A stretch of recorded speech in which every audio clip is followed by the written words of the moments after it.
So today we are going to learn about frictional forces. Bindu, I believe there are two types of frictional forces. What are those? The two types of frictional forces are static and kinetic frictional force. Okay, and what's the difference between the two?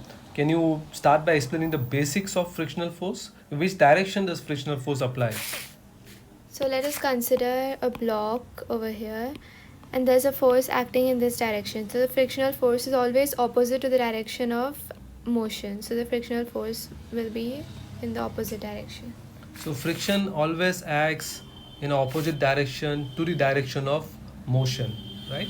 So then what's the difference between static frictional force and kinetic frictional force? When does static frictional force apply? So when you apply a force but the object does not move, so that's when there's static frictional force acting on the object. But when the object is moving, the force is kinetic frictional force. So to rephrase, I think what you're saying is that if I, let's say, apply a force F to this block, okay, as long as the block does not move, there is a static frictional force, right, which is preventing this block from moving, right? Is there a something called as the maximum static frictional force between any two surfaces? Yes, Hmm. yes, there is a maximum static frictional force between any two surfaces. So let's consider in this figure that the maximum static frictional force is 100 Newton. Okay. So if this is 100 Newton, so let's say I am applying a force, right, of 50 Newtons. What happens? Does the block move? No, as 50 newtons, the force is less than the static frictional force. Maximum static frictional force. As this 50 Newton, the force applied is less than the maximum static frictional force, the block won't move. Okay. But what is the, if I apply 50 Newton, what is the actual opposite frictional force? It will be 50 Newton. The frictional force acting opposite to the motion will be 50 Newton. What if I increase the force from 50 Newton to 80 Newton? It will be the frictional force will be 80 Newton. Okay, now this is interesting. So what you are saying is that the static frictional force is not constant but keeps changing. So if I apply 50 Newton, the static frictional force will be 50 Newton. If I apply 80 Newton, the static frictional force will also be 80 Newton. So static frictional force keeps on changing with respect to the force that I apply. Okay, but what happens if the force which I apply is greater than 100? Let's say I apply a force of 150.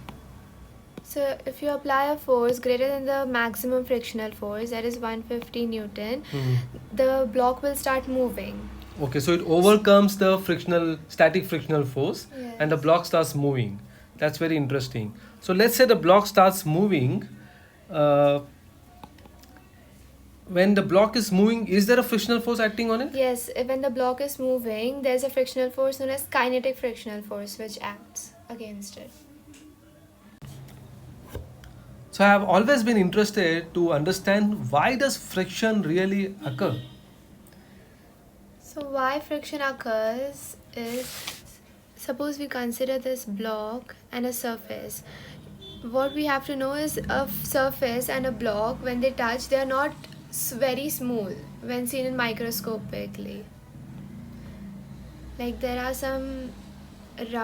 is roughness in their surfaces. Rough edges. Yeah, when seen under a microscope. So this rough edges causes friction. Is there any other reason?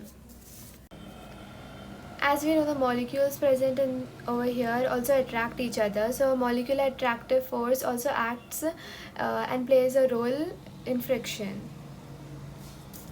So we are still learning about friction today, and that subject, there's a total different subject for friction, for learning about friction, which is known as tribology. So what is tribology again? It is study of friction. Oh, interesting. So there's a separate branch of science for studying friction called as tribology. Now let's see how to calculate static and kinetic frictional force. So we have a formula which is Fs max is equal to mu s into normal. So this n over here is normal. The normal force. So So we can say that Fs max is directly proportional to the normal acting on the object, which is this force. Okay. Strangely, why did you write Fx max and not Fs? So as we know Fs, as we have seen earlier, that Fs is not constant and it keeps changing. So Fs It keeps changing to what? to the force applied. So what is this mu s?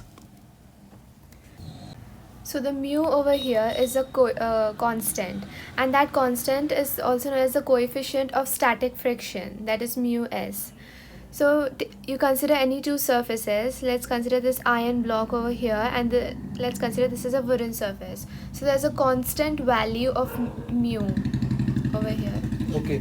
So if I understand what you are saying is that any two surface materials will have a something called as the mu s defined, which is the coefficient of static friction between those two surfaces. What if the surfaces are different? Let's say it's leather on glass. Will mu s be different? Yes, the mu s will be different for every material.